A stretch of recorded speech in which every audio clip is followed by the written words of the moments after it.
우리는 날마다 정말 하나님의 은혜가 없으면 살아갈 수 없는 그런 존재들인 줄 믿습니다. 우리가 나름대로 열심히 내 능력과 의지를 가지고 살아간다고 해도 하나님께서 도와주시지 않으면 또 살 수가 없는 참 연약한 그런 존재들입니다. 그래서 더더욱 기도가 필요하고, 성경에 나오는 여러 기도의 사람들, 그들에게서 참 기도에 대한 훌륭한 그런 교훈들을 우리가 배울 수가 있어요. 오늘 기도의 사람들 7번째 시간으로 느헤미야에 대해서 함께 살펴봅니다. 수많은 기도의 사람들 중에서도 정말 가장 손꼽히는 그런 기도의 사람, 또 영적인 탁월한 리더였죠. 그가 왜 기도의 사람으로 그렇게 소개가 되고 또 알려져 있는지 오늘 본문 느헤미야 1장 1절서부터 쭉 소개가 돼요. 그 당시 페르시아의 술관원으로, 그냥 술관원이라고 나와 있지만 아마 거의 술 맡은 관원장이나 거의 리더 그룹에 속해 있었던 아마 그런 포지션, 그런 역할이었을 거예요. 어느 날 느헤미야에게 한 가지 소식이 전해집니다. 우리 느헤미야서 1장 1절에 3절까지 말씀을 우리 같이 한번 읽도록 하겠습니다. 시작. 하가라의 아들 느헤미야의 말이라. 아닥사스다 왕 제20년 기슬루월에 내가 수산궁에 있는데 내 형제들 가운데 하나인 하나니가 두어 사람과 함께 유다에서 내게 이르렀기로 내가 그 사로잡힘을 면하고 남아있는 유다와 예루살렘 사람들의 형편을 물은즉 그들이 내게 이르되 사로잡힘을 면하고 남아있는 자들이 그 지방 거기에서 큰 환난을 당하고 능욕을 받으며 예루살렘 성은 허물어지고 성문들은 불탔다 하는지라. 시기적으로는요, 주전 기원전 454년 5년경쯤 되었을 겁니다. 그리고 당시 페르시아의 아닥사스드 왕, 페르시아의 최고 통치자 그 수하에 있었던 때예요. 장소는 어디냐면 현재 이란에서 남서부, 페르시아만 위쪽으로 150km 지점 떨어져 있는 바로 그 지점에서 그 당시에 느헤미야는 당시 왕의 술 맡은 리더, 술관원이었어요. 그런데 어느 날 느헤미야 형제 중 하나니라는 사람이 고국에 다녀와서는 한다는 이야기가, 지금 예루살렘의 귀환해서 살아가는 유다 백성들이 큰 고통을 당하고 있습니다 라는 거예요. 성은 허물어지고 성문들이 불탔다고 합니다 라는 거예요. 여러분 요즘 에스라서를 묵상하고 있는데 BC 586년에 남유다가 멸망을 하죠. 그리고 바벨론으로 끌려가지 않습니까? 끌려갔는데 그 바벨론이 539년에 멸망을 해요. 끌려간 그곳에서 주인이 바뀌죠. 바벨론에서 페르시아로 바뀌게 됩니다. 그래서 페르시아의 첫 번째 황제였던 고레스가 538년에 정말 뜬금없는, 정말 예기치 않은 그런 조서, 칙령을 내리죠. 유다 백성들에게 너희 나라로 돌아가도 좋다라는 소위 말하는 고레스 칙령을 반포합니다. 상상할 수 없었던 하나님의 특별한 섭리 가운데서 그냥 그곳에서 포로되어서 살아갈 그들이 이제는 자유의 몸이 되고 고국에 돌아가서 성전을 짓고 마음대로 그렇게 생활을 할 수 있게끔 허락이 떨어진 거예요. 그렇게 해서 1차 포로 귀환 한 5만 명 가까운 사람들이 스룹바벨과 여호수아와 함께 고국 땅으로 돌아가죠. 돌아가서 제일 먼저 해야 될 일이 뭐냐면 성전을 짓는 거예요. 성전을 건축을 해야 되는데 무슨 준비가 되어 있는 것도 아니죠. 그 먼 거리를 걸어서 그곳에 도착을 해서 거기에서 이제 삶의 터전들을 각자 만들어야 되는 거예요.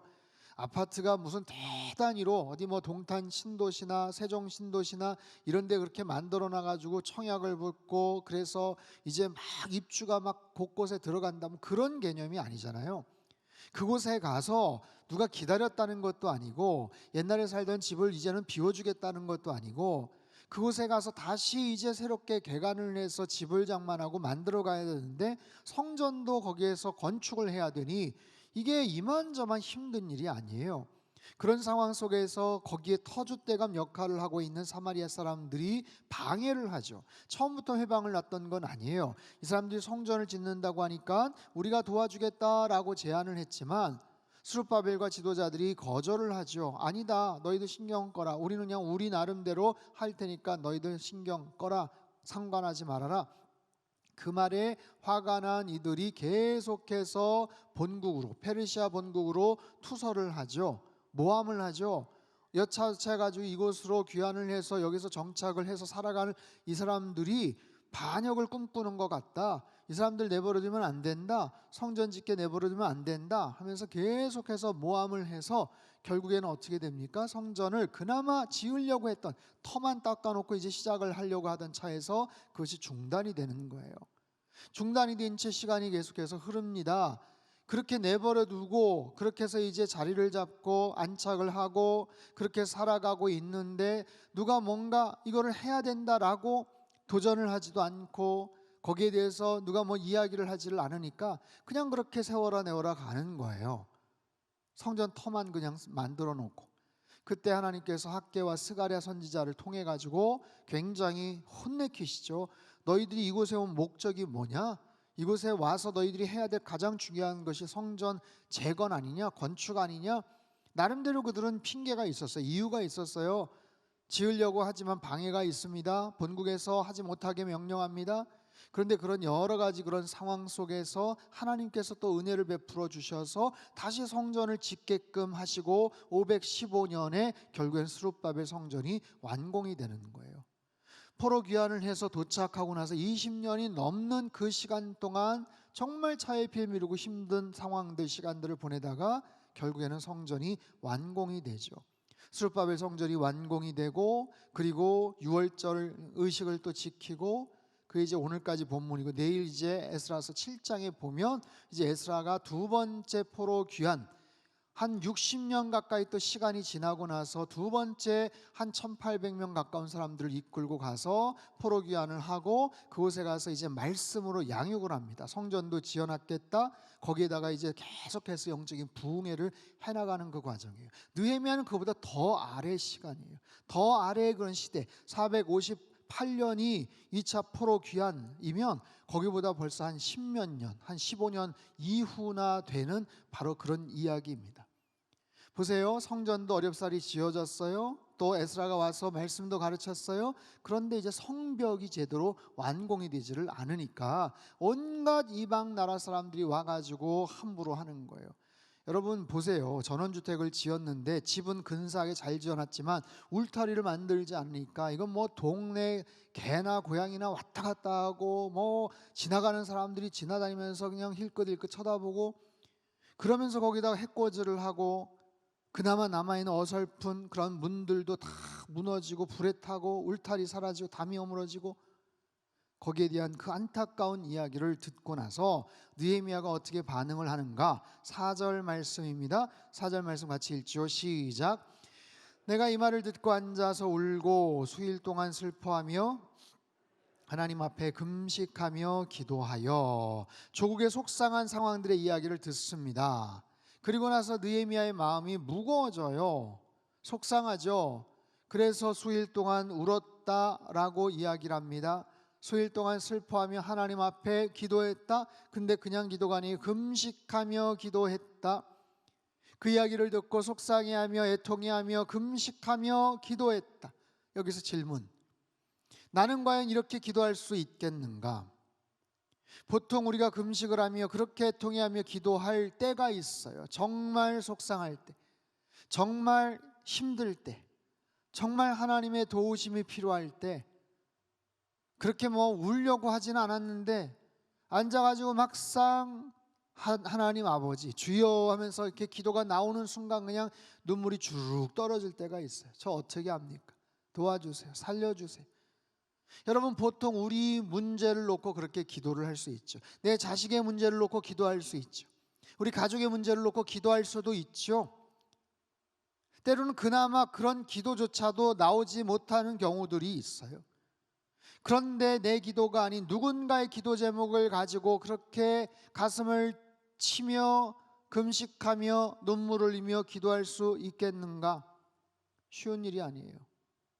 언제 그럴 수 있어요? 언제 그런 기도가 나와요? 마음속에 사랑이 넘쳐날 때, 그 대상을 향한 사랑이 넘쳐날 때, 불쌍한 마음, 긍휼히 여기는 마음이 가득 찰 때 느헤미야처럼 조국에 대한, 민족에 대한 그런 안타까운 마음이 있을 때, 형제 사랑에 대한 그런 사랑이 긍휼이 불일 듯 올라올 때 기도하죠.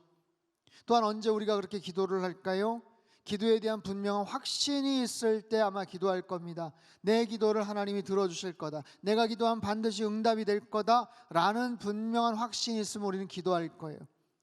우리는요, 하루에도 수없이 많은 정보들을 듣게 됩니다. 수많은 국내외 각지에 있는 여러 가지 정보들, 때로는 중요하지도 않는 그런 여러 가지 이야기들이 계속해서 들리고, 때로는 안타까운, 나랑 좀 연관이 있는, 아니면 좀 더 심각한 그런 기도 제목 될 만한 그런 것들이 있지만, 사실 우리는 그걸 가지고 기도의 자리까지 나아가는 것은 그리 쉬운 것은 아니에요.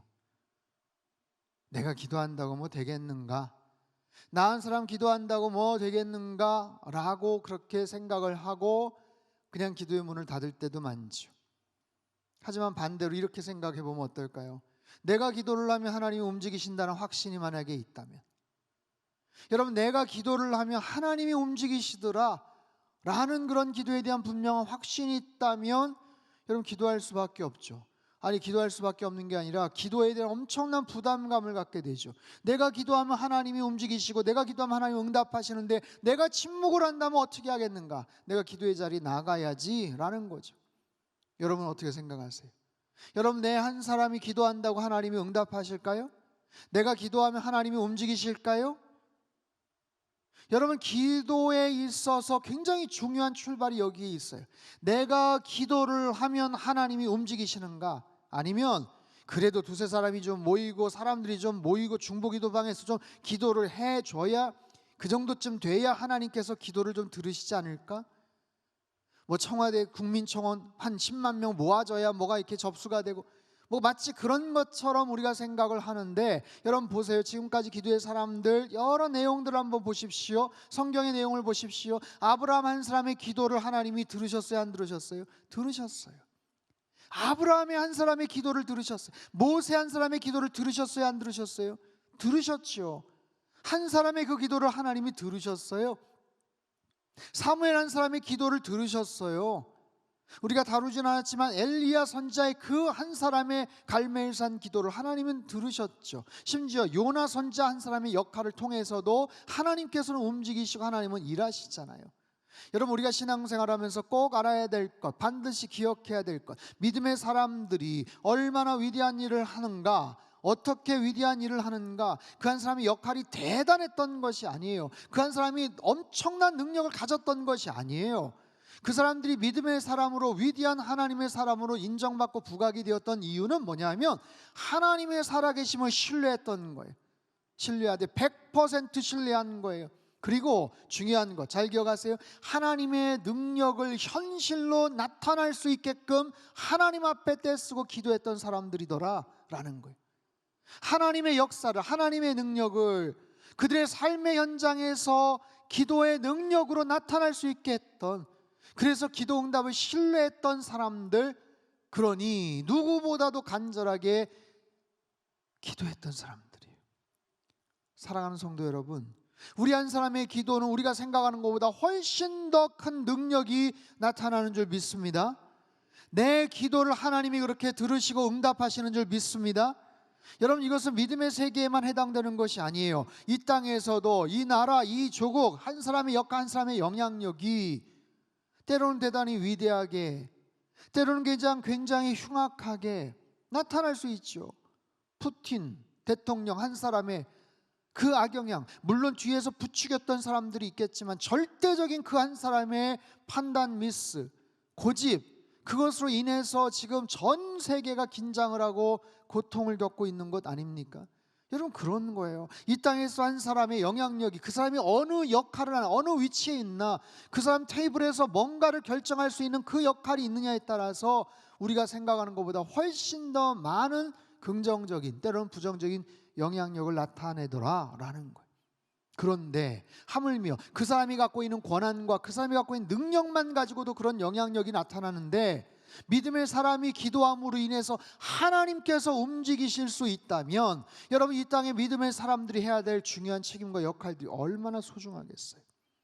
그렇기 때문에 우리는 더더욱 뭐 해야 된다? 기도해야 된다. 기도의 사람이 되어야 된다.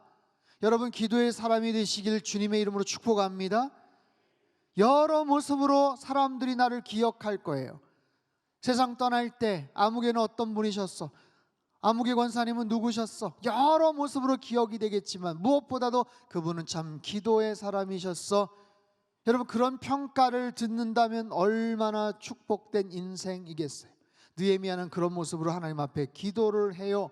하나님 앞에, 그 하나님이 누구신가? 하나님이 누구신가? 자신의 기도를 들으시는 하나님이 누구신가? 5절 말씀 같이 한번 읽겠습니다. 시작. 이르되 하늘의 하나님 여호와 크고 두려우신 하나님이여, 주를 사랑하고 주의 계명을 지키는 자에게 언약을 지키시며 긍휼을 베푸시는 주여 간구하나이다. 아멘. 여러분이 가장 가슴 속에서 깊이 고백을 하는 하나님에 대한 고백은 어떤 하나님이세요? 아까 우리 찬양 말미에 주는 존귀하신 분, 주는 존귀하신 분, 마음에 많은 은혜와 감동이 되더라고요. 그렇지, 주님은 존귀하신 하나님이시지. 저도 기도 말미에 많은 시간, 대부분 존귀하신 예수님의 이름으로 기도합니다. 많이 그렇게 기도를 하는 것 같아요. 그 주님은 존귀하신 분이십니다. 여러분, 내 마음속에 가장 깊숙한 주님에 대한 많은 그런 고백이 있지만 그래도 내가 가장 좋아하고 가장 깊이 있게 고백하는 그 주님에 대한 고백, 그 하나님에 대한 여러분의 인식은 어떠한 고백 인식이 있습니까? 느헤미야를 보세요. 그 하나님이 어떤 분이신가? 하나님, 하늘의 하나님, 크고 두려우신 하나님. 하나님은 누구다? 하늘의 하나님, 크고 두려우신 초월적인 분, 초월적인 분이에요. 그러니 능력이 많으시죠. 그러니 내가 기도를 하고 뭔가를 기대해도 나는 할 수 없지만 초월적인 능력을 가지신 분이니까 뭔가를 응답하실 수 있는 분이시다라는 거죠. 두 번째, 그 하나님은 어떤 하나님? 주를 사랑하고 주의 계명을 지키는 자에게 언약을 지키신다. 주님을 사랑하고 그 약속을 지키는 자에게도 하나님은 신실하셔서 그 언약을 지키시는 그 하나님이시다. 또한 그 하나님은 어떤 분이신가? 긍휼을 베푸시는 하나님, 긍휼을 베푸셔요. 다른 여러 가지 이해관계, 여러 가지 언약, 약속이 깨어지고 우리가 정말 부끄러운 모습이 있어도 그럼에도 불구하고 그 하나님은 우리를 내어치지 않으시고 불쌍히 여기실 수 있는 하나님. 여러분, 우리 하나님이 우리를 긍휼히 여기신다는 사실로 인해서 여러분 감사하시길 바랍니다. 내가 잘했기 때문에 하나님 앞에 가까이 간다. 그래, 어느 날 잘할 수 있어요. 어느 날 하나님 앞에 뭔가 뽐내고 싶고 자랑할 수 있어요. 그러나 맨날 365일 여러분 그렇게 자신 있으세요? 그렇지 않은 날이 훨씬 더 많잖아요. 그럴 때는 하나님 앞에 부끄러워서 어떻게 갑니까? 무서워서 어떻게 갑니까? 그런데 우리가 하나님을 나의 아버지라고 고백하며 가까이 갈 수 있는 이유가 뭐예요? 그 하나님은 긍휼히 여기시는 하나님, 우리를 불쌍히 여기셔서 받아주시는 거예요. 긍휼히 여기시는 그 하나님 앞에 뭐라고 기도를 하는가? 6절과 7절 말씀 같이 한번 읽겠습니다. 시작. 이제 종이 주의 종들인 이스라엘 자손을 위하여 주야로 기도하오며 우리 이스라엘 자손이 주께 범죄한 죄들을 자복하오니 주는 귀를 기울이시며 눈을 여시사 종의 기도를 들으시옵소서.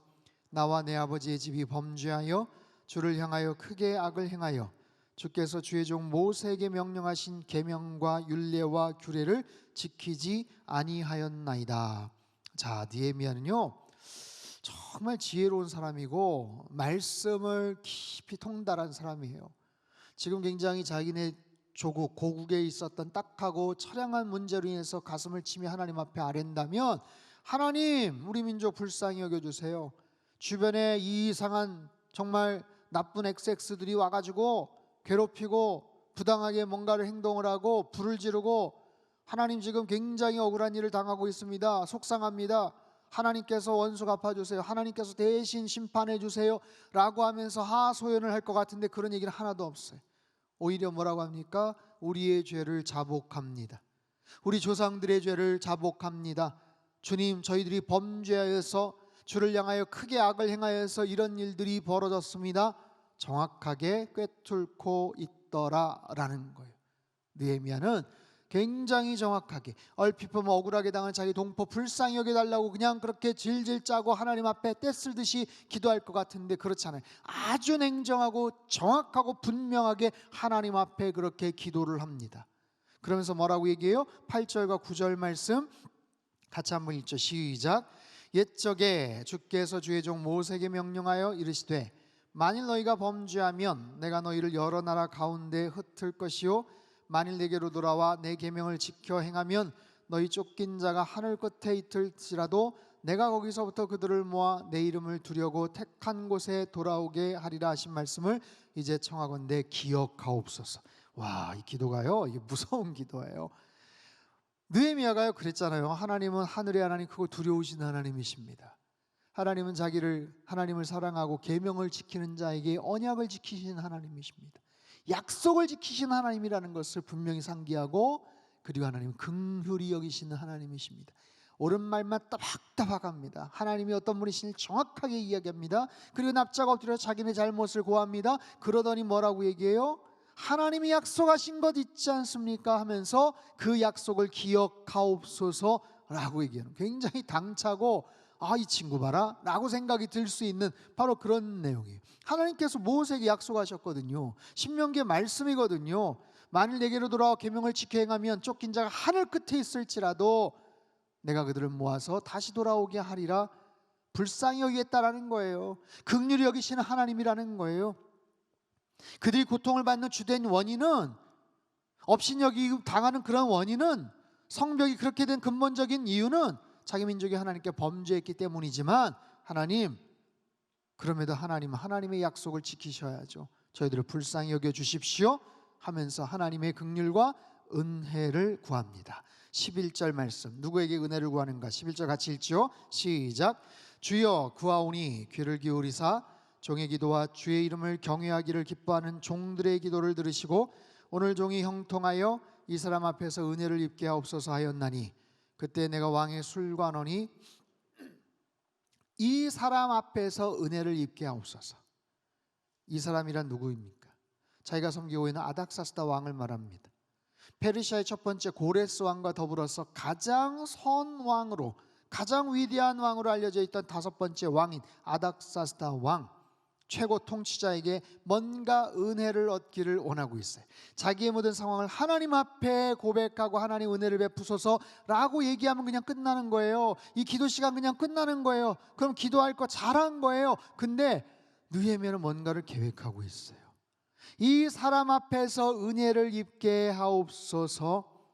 하나님 저들을 불쌍히 여겨주시고 어떻게 좀 해주십시오.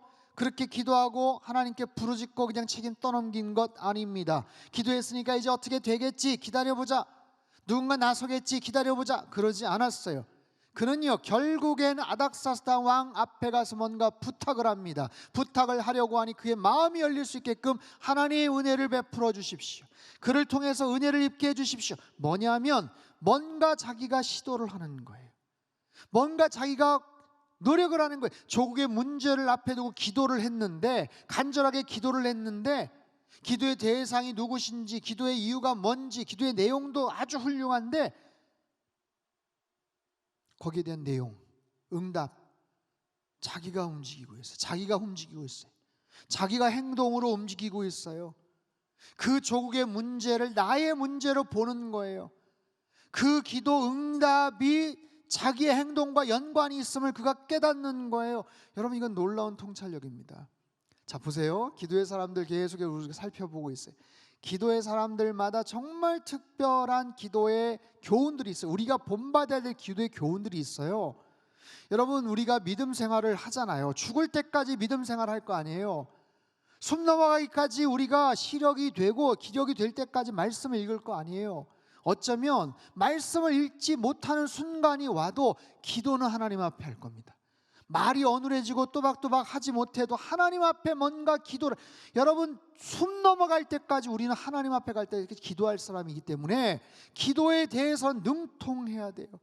기도에 대해서는 이런 기도도 있고 저런 기도도 있고 이렇게도 기도하고 이렇게 기도의 능력이 나타나고 우리는 각 기도의 사람들을 통해서 교훈을 배우는 거예요. 여러분 배우십시오. 굉장히 중요한 기도의 교훈을 배우는 거예요. 느헤미야를 통해서 뭘 배우는가? 보세요. 열심히 하나님 앞에 간절하게 기도를 하고 자기가 움직이는 거예요. 그 기도에 대한 응답 하나님 앞에 간구하죠. 근데 그 응답에 대한 일부로 자신이 움직이고 자기가 뭔가를 액션을 취하고 있더라라는 거예요.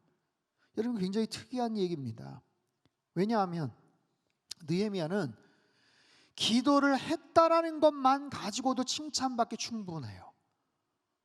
여러분 느헤미야가 그 고국 땅을 글쎄 가본 적이 있을까요? 그렇지 않을 겁니다. 페르시아에서 태어나서 거기서 좋은 교육을 받고 정말 승승장구해서 고위 관료까지 올라갔던 사람입니다. 피는 이스라엘 피가 섞여 있지만 사실 고국에 대한 말도 그렇고 아무런 기억이 별로 없어요.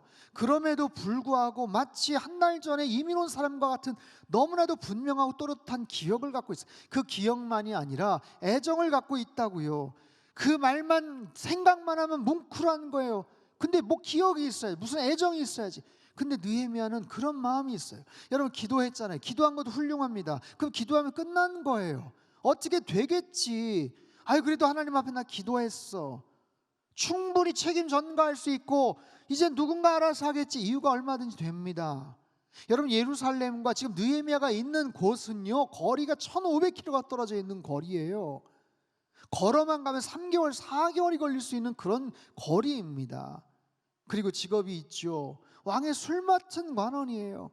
당시에 최고의 위사를 자랑하는 페르시아의 아닥사스다 왕의 술 관원, 거의 리더 역할을 했었던 사람이에요. 어떻게 그 자리까지 올라갔는데, 여러분 그 자리는요 정말 군사 모든 책임을 맡고 있는 총사령관보다 더 큰 영향력을 펼칠 수 있는 자리입니다. 늘 연회가 벌어지고 그 모든 것에 대한 정말 어떻게 보면 의전수석을 맡았던 청와대 의전수석장 같은 그런 역할이에요. 외국에서 귀빈이 오시면 파티를 열고 동선을 어떻게 취하고 음식은 어떻게 하고 거기에 어떤 술을 배송, 그 모든 것들을 다 감찰하고 감당하고 거기에 혹시 뭐 잘못된 것이 들어갔나, 혹시 왕을 독살하기 위해서 뭐가 됐나. 왕이 아무도 신뢰하지 않지만 이 술관원은 얼마나 신뢰를 할 수 있는 그런 아주 특별한 관계고 거리겠어요. 높아도 보통 높은 위치가 아닙니다. 그런 높은 고위 관료가 그 중책을 맡은 느헤미야가 자기가 뭔가 액션을 취하겠다라고 얘기한다는 것 자체가 이건 너무 특이한 일이죠. 그게 왜 자기 문제입니까? 가는 데만 3개월이 걸려요. 어떻게 하려고요? 어떻게? 근데 느헤미야 마음속에 하나님께서 주신 영적인 부담감이 그래요. 기도했겠죠. 하나님 불쌍히 여겨주세요. 하나님 나의 조국 불쌍히 여겨주세요. 하나님 그 민족 불쌍히 여겨주세요. 하나님 은혜를 베풀어 주세요. 어떻게 좀 해주세요. 하나님과 기도 가운데서 대화가 있었겠죠. 느헤미야 너 마음 아프지? 나도 마음 아프다. 그래 지금 참 딱하게 됐어. 너 기도하면서 그렇게 마음 아파하는 모습 나도 못지않게 마음이 아파. 너의 민족, 너의 조국, 그 딱한 상황 나도 마음이 아프다. 하나님 어떻게 좀 해주세요. 그래 어떻게 좀 해보자. 나도 사람 찾고 있어. 근데 적당한 사람이 없다. 그 문제를 풀 수 있을 만한 적당한 사람이 없어. 하나님 그래도 어떻게 좀 찾으셔야죠. 그래 찾지만 아무나 맡길 수 없지 않니? 하나님 조심스럽게 물어보시는 거예요. 너는 어떠냐고. 너는. 느헤미야가 깜짝 놀랐겠죠? 하나님 무슨 말씀이세요? 제가 왜 기도했잖아요. 제가 왜 어떻게 거기가 어디라고. 저 가본 적도 없는데. 하나님 아시잖아요. 저 굉장히 바쁜 사람이라는 거.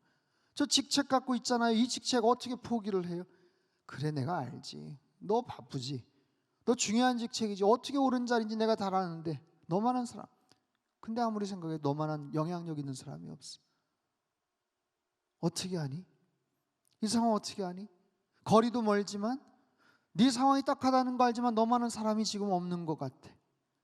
네가 한번 해볼 수 있겠니? 아마 하나님께서 그런 부담을 주셨겠죠. 네가 높은 자리에 있잖아. 그래, 포기하기 어려운 그런 자리에 있지만 그런 영향력이 있고 그런 힘이 있으니까, 다른 사람들보다 여유가 있으니까, 능력이 되니까 네가 한번 해보면 어떻겠니? 여러분, 그런 하나님과의 대화를 통해서, 그 관계를 통해서 느헤미야가 마음속에 결단을 했겠지요.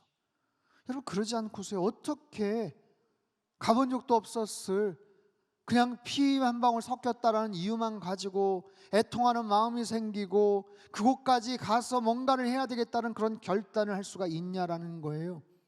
사랑하는 성도 여러분, 기도의 놀라운 은혜와 능력은요, 어디에서 꽃을 피우냐면, 내가 얼마나 부르짖고 기도를 하느냐도 중요하지만 그 기도에 대한 마무리, 그 기도에 대한 응답이 어떻게 펼쳐지느냐 하는 것까지 우린 지켜봐야 돼요. 근데 대부분 우리는 뭐냐면, 하나님 알아서 하시겠죠. 나 기도했으니까 끝, 여기까지, 관심 끝, 더 이상 저 부담 주지 마세요, 힘들게 하지 마세요. 여러분, 대부분 우리는 그렇게 생각을 합니다. 그게 그렇게 이상한 것도 아니에요, 사실. 근데 어떤 경우는 하나님께서 그 기도를 하고 있는 우리에게 그 부담을 주시더라고요. 응답에 대해서 뭔가 움직일 수 있는 마음을 우리에게 자꾸만 주시더라고요. 여러분, 세상에 많은 사람들이 여러 가지 문제에 대해서 비판을 합니다. 사회적인 문제, 정치적인 문제, 외교에 대한 문제, 교회도 마찬가지죠. 교회 안에 있는 수많은 것에 대해서 시시콜콜이 따지고 비평하고 이야기하는 그런 많은 경우들이 있지만, 여러분, 우리는요, 크리스찬이에요. 신실한 크리스찬이에요. 문제의식을 가지고 비판하는 사람이 아니라 문제가 느껴질 때마다 기도하는 사람들, 하나님 앞에 엎드려 기도할 줄 아는 사람이 되어야 되는 줄 믿습니다. 그래야 하나님께서 기뻐하시는 거예요. 비판하고 비평하고 원망하고 불평하는 것, 세상 사람들도 얼마든지 할 수 있는 것 아니에요. 하지만 우리가 기도를 통해서 뭔가 차이가 있고 뭔가 다르다라는 결정적인 이유는, 그 기도를 통해서 내가 마음이 움직이는 거예요. 그 나라와 민족에 대해서 안타까운 마음을 갖고 있지만 그것을 돕기 위해서 뭔가 내가 움직일 수 있는 사람이 과연 될 수 있는가? 사진 한 장 보여주시죠. 네. 또요. 여러분, 어디서 보셨을 겁니다. 우크라이나 올가 세미디아노바라는 분이에요. 12명의 자녀를 둔 어머니입니다. 최근에 이분이 폭격이 아주 심한 곳에 전투에 나가서 전사했어요. 복부에 총을 맞고 세상을 떠났습니다. 전투할 당시 올가의 부대원 대부분이 사망한 상태, 혼자, 부대원 없이 혼자서 고군분투하다가 결국 총상을 입고 세상을 떠났어요. 세상 떠난 지 벌써 2주, 3주가 됐지만 해당 지역의 전투가 계속되고 있어서 시신 수습도 하지를 못한 상태입니다. 올가의 딸 줄리아가 이야기를 해요. 어머니는 마지막까지 병사들 구하기 위해서 애쓰셨어요. 어머니가 사망한 장소 사진을 받았지만 전투 중이어서 시신 수습도 못하고 있습니다. 장례도 치르지 못하고 있습니다. 여러분, 이분은요 2014년부터 군복무를 해왔어요. 도네츠크 인근 마르하네츠에서 살던 이분은 12명의 어머니, 12명의 자녀를 둔 어머니예요. 세상에 어떻게 12명?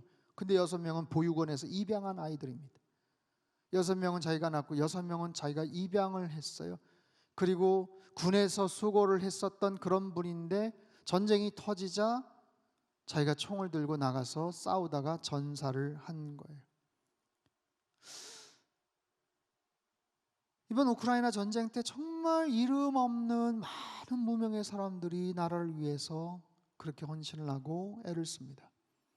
어린 아이들 폴란드 접경 지역까지 데리고 가서 피난을 시키고, 뭐 거기에 뭐 아는 친척이라도 있겠어요? 어떻게 저떻게 이렇게 맡겨놓고, 그리고 세상에 자기는 총 지급받아가지고 다시 그 안으로 들어가는 거예요.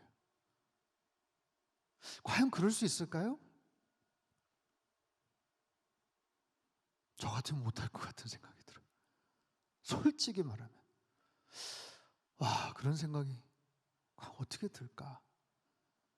상황이 그렇게 되면 이 어머니처럼 12명의 아이를 내팽개치고 그렇게 갔다고 무책임하다고 뭔가 비난을 할 수는 있겠지만, 그의 마음속에 조국을 지키고자 하는 그런 마음이 훨씬 더 컸던 거죠. 어린 아이들 폴란드 접경 지역에 맡겨두고 참전을 하기 위해서 뛰어 들어가는 그런 많은 시민들이 있었던 것 여러분 아시죠? 여러분, 얼마든지 핑계를 댈 수 있잖아요.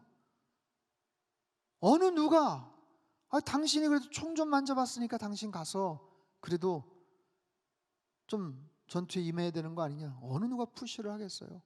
12명 아이를 둔 어머니인데. 그럼에도 불구하고 그 마음속에 있는 그런 나라에 대한 사랑과 부담감. 여러분, 굉장히 인간적으로 볼 때는 어리석어 보이고 바보 같은 결정인 것 같지만 역사의 흐름 속에서는 참 그런 위대한 헌신된 사람들을 통해서 이 나라의 모든 것들이 잘 이루어지는 것들을 보고, 하나님의 나라에도 마찬가지예요. 하나님의 나라에도 그냥 기도하고 부르짖고 그리고 어느 정도 시간 지나면 잊혀지고 내 할 거 다 했다라고 생각을 할 수도 있어요. 그 자체가 나쁘다는 것 아닙니다. 그 자체도 귀한 거죠.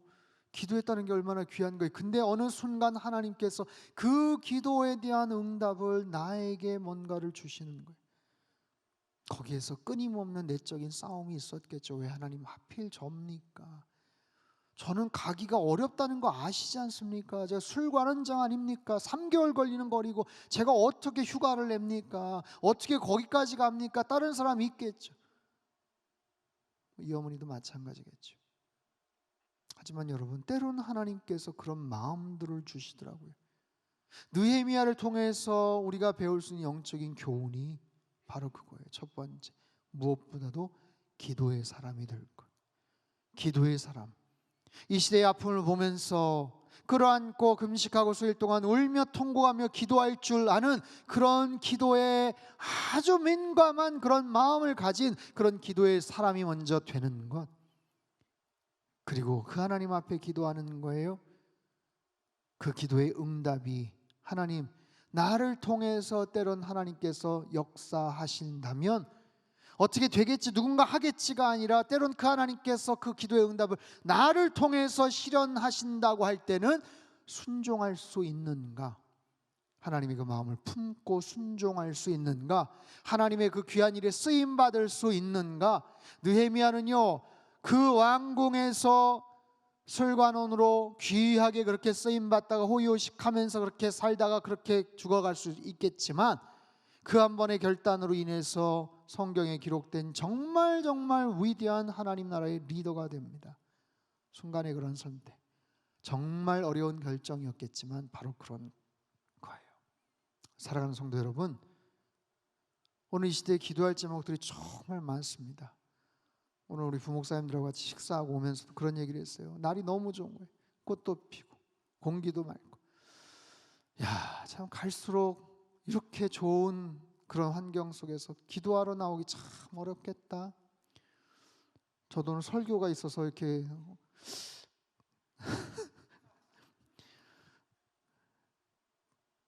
기도하러 오기 참 어려운 그런 시대를 살고 있어요. 근데 기도할 제목은 너무 많아요. 기도할 제목이 너무 많아요. 생각해보면 기도할 제목이 너무 많아요. 저 일주일 동안 장례식 3군데를 갔었어요. 다 정말 안타까운 그런 상황이에요. 올라오는 여러 가지 중보기도 제목들 보면 기가 막힌 그런 기도 제목들 많아요. 절박한 기도 제목들 많아요. 나라와 민족을 위해서 기도해야 될 것들, 우크라이나를 위해서 기도해야 될 것들 있지만 여러분, 코로나 이후 뭔가 회복이 되는데 한국 교회가 그 회복의 그 흐름을 타고 다시 비상을 할 거냐 말 거냐가 4월달 5월달 안에 아마 결정이 될 거예요. 모든 상황 속에서 모든 것들이 이제 정상으로 돌아오고 여행업계도 그렇고 뭐 프로야구도 그렇고 여러 모습으로 뭔가가 다시 회복이 되는데 유일하게 교회만큼은 코로나 이전으로 회복하지 못했다더라 하면 여러분, 그 망신이 뭐예요? 그 책임을 어떻게 할 겁니까? 그런 상황 속에서 우리는 기도해야 돼요. 하나님, 내가 이제는 한 사람 은혜 받기 위한 그런 기도도 있지만 우리는 괜찮아요. 나름대로 열심히 신앙생활하고 있어. 하지만 하나님, 그렇지 못한 상황에서 아직도 믿음의 갈등을 보이고 있고 신앙에서 왔다 갔다 하는 그런 분들이 다시 이 자리에 나와서 예배드리고 기도할 수 있도록, 예배의 모습으로 회복이 될 수 있도록 우리가 기도해야 돼요. 하나님 앞에서 기도해야 돼요. 코로나 이전에 주일 2부 3부 때 1,500, 1,600, 1,700명 가득 차 있었던 이 공간이 다시 회복이 될 수 있도록 기도해야 돼요. 아직도 오미크론이 확산이 돼서 어쩔 수 없다고는 하지만 3분의 1로 떨어져 있는 출석률이 다시 회복이 될 수 있도록 거기에 대해서 안타까운 마음을 담임 목사로서만 갖는 게 아니라 우리 장로님들도 같이 책임감을 느끼셔야 되고, 권사님들, 안수 집사님들이 같이 느끼시면서 정말 통회하면서 기도해야 돼요. 다음 주부터 우리 십자가 부활, 우리 고난주간 특세가 있습니다. 모처럼 한번 은혜 받자라는 의미도 있지만, 여러분 텅 비어있는 이 새벽 예배 공간 자체도 다시 하나님 부흥을 허락하여 주시옵소서. 나는 힘들어, 나는 아침에 못 일어나. 여러분 못 일어나죠. 힘들죠. 그렇지만 다른 어느 때보다도 이 기회는 모여서 같이 뜨겁게 기도하고, 갈등을 보이고 여러 가지 신앙에서 회의적인 반응을 보이고 있는 분들의 손을 붙잡고 끌고 와서 하나님 앞에 같이 예배를 드리고, 온라인으로 예배 드리고 비대면 예배 여태까지 많이 드렸잖아요. 하지만 나올 수 있는 상황에서는 이제는 나오셔야 되고, 이 자리에서 함께 뜨겁게 예배 부흥을 노래하고 회복을 노래해야 돼요. 우리 상당교회 권사님들이 몇 분이세요? 안수 집사님들이 몇 분이세요? 1000명이 넘는 그런 항존직들, 많은 분들이 자신의 어떤 책임감과 사명의식을 가지고 초심 잃어버리지 않겠다고 얘기를 했고, 하나님 앞에서 일평생 헌신하겠다고 이야기를 했다면 단 일주일, 아니 5일만이라도 새벽 예배 나와서 그런 영적인 분위기들을 이끌어주는 그런 책임감이 있는 거예요. 알아서 하겠지, 어떻게 누가 되겠지가 아니라 나라도 한두 사람 더 끌고 와서 함께 이 자리를 채우고 예배를 드리고, 그런 모습으로 예배가 회복이 되는 거예요. 우리 상당교회만이 아니라 그런 모습을 통해서 침체되어 있는 한국교회가 다시 부흥을 맛볼 수 있도록, 회복이 될 수 있도록, 비상할 수 있도록 우리가 같이 마음을 놓고 하나님 앞에 부르짖고 기도하는 그런 참된 기도의 사람들 다 되실 수 있게 되기를 주님의 이름으로 축복합니다. 느헤미야 같은 기도의 사람으로 하나님 앞에 먼저 기도하시고요, 그 기도에 대한 응답과 사인을 나한테 간절하게 강력하게 주실 때 거절하지 마시고 순종하시고 하나님 앞에 나와서 하나님 앞에 기도할 줄 아는 하나님의 사람들 다 되시기를 주님의 이름으로 축원합니다. 살아계신 하나님, 느헤미야와 같은 기도의 사람 되기를 원합니다. 우리 앞에 발등에 떨어진 불과 여러 가지 난관과 어려움 앞에서 우리는 기도할 줄 알고 그렇게 엎드릴 줄은 알지만, 때론 나와 전혀 상관이 없어 보이는 것 같은 문제들도 끌어안고 기도할 수 있는 더욱더 성숙된 기도의 사람들 되어지기를 원합니다. 하나님, 기도할 제목들이 얼마나 많습니까? 우리의 영안을 밝혀주셔서 간절한 기도 제목들을 끌어안고 기도할 수 있게 도와주시고, 여러 가지 올라오는 하나님 절박한 기도 제목들을 보면서도 마음속에 아무런 감동이나 긍휼함이나 안타까움이 느껴지지 않는 그런 무뎌진 우리의 심성이라면 주님 용서하여 주시어서 하나님의 마음을 품고 같이 기도할 수 있는 기도의 사람들 되게 도와주시옵소서. 간절하게 우리가 기도하되 이제는 됐다라고 모든 것을 책임 전가하는 그런 사람이 되는 것이 아니라, 때론 하나님께서 그 기도의 응답의 일부를 우리 보고 하라고 말씀하실 때 기꺼이 순종할 줄 아는 그런 사람들 다 되게 인도하여 주시옵소서. 나라와 민족을 위해서 기도하였고 세계선교와 열방을 위해서도 기도하였습니다. 한국교회가 다시 일어서기를 원합니다. 하나님, 조국교회가 다시 무너진 신앙과 예배가 회복이 되어지기를 원합니다.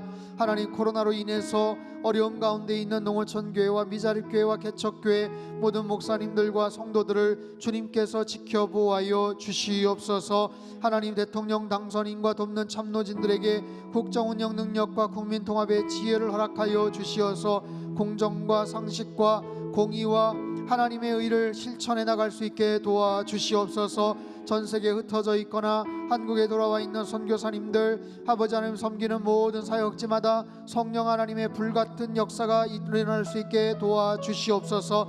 우크라이나 땅의 전쟁이 그쳐지게 도와주시고 평화적인 협정이 이루어질 수 있게 도와주시며, 코로나19 전 세계적인 어려움과 난관들이 빨리 종식이 되어서 경제적인 문제나 또 건강의 문제로 고통 가운데 있는 많은 사람 사람들을 주님께서 불쌍히 여겨주시고 하나님 건져 주시옵소서. 우리 환우들을 위해서 기도하였습니다. 여러 가지 모습으로 치료를 받고 하나님의 애를 써보지만 어찌할 바 알지 못하여서 하나님 앞에 간절하게 기도하고 부르짖고 있는 우리 성도님들, 하나님 우리가 기도의 손을 모으게 하시고 하나님 저들을 불쌍히 여겨 주시사 주님의 치유의 능력과 하나님 아름다운 정말 성령의 역사가 정수리부터 발끝까지 하나님 온몸을 감쌀 수 있도록 주님 역사하여 주시옵소서. 급속한 치유가 있게 하여 주시옵소서.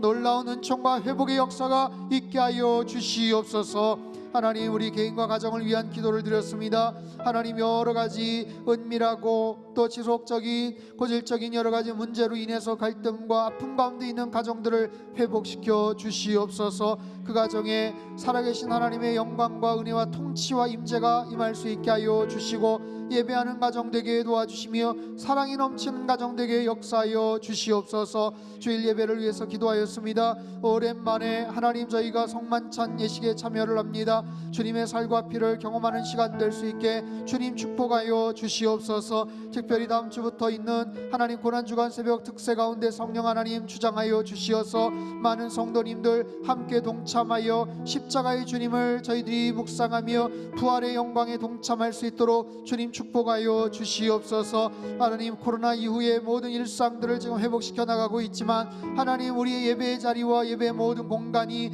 아직까지 너무나도 썰렁하고 연약한 가운데 있사오니 주님 우리 성도님들의 마음을 주장하여 주시고 아버지 하나님 속히 이 자리에 나와서 함께 예배드리는 하나님의 거룩한 백성들 다 되게 인도하여 주시옵소서. 상당교회를 사랑하여 주시어서 예배가 중심이 된 선교적 교회가 되게 하시고 생명을 살리는 선교적 교회로 하나님 앞에 쓰임받으며 많은 사람들을 이롭게 하며 주님께만 영광을 올려드리는 귀하고 복된 교회가 될 수 있도록 주님 축복하여 주시옵소서. 하나님 금요 경배와 찬양 간절하게 주님 앞에 기도하는 이 자리가 더욱더 차고 넘치게 도와주시며 하나님 이 공간과 장소를 통해서 살아계신 하나님을 만나게 도와주시며 주님의 따뜻한 위로의 손길과 도움의 아름다운 하나님의 계시 음성을 듣는 귀하고 복된 자리가 되게 도와주시옵소서. 하나님 귀한 물질 주님 손에 의탁드린 모든 손길들마다 하늘의 신령한 복과 땅의 기름진 복으로 넘치도록 부어 역사하시고 예물이 쓰여지는 모든 곳에 하나님의 나라가 힘있게 확장되게 축복하여 주시옵소서.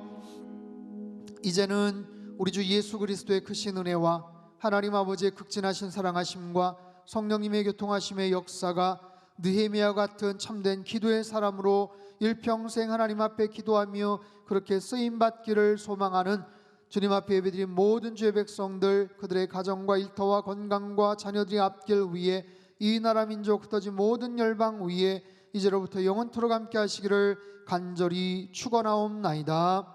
아멘.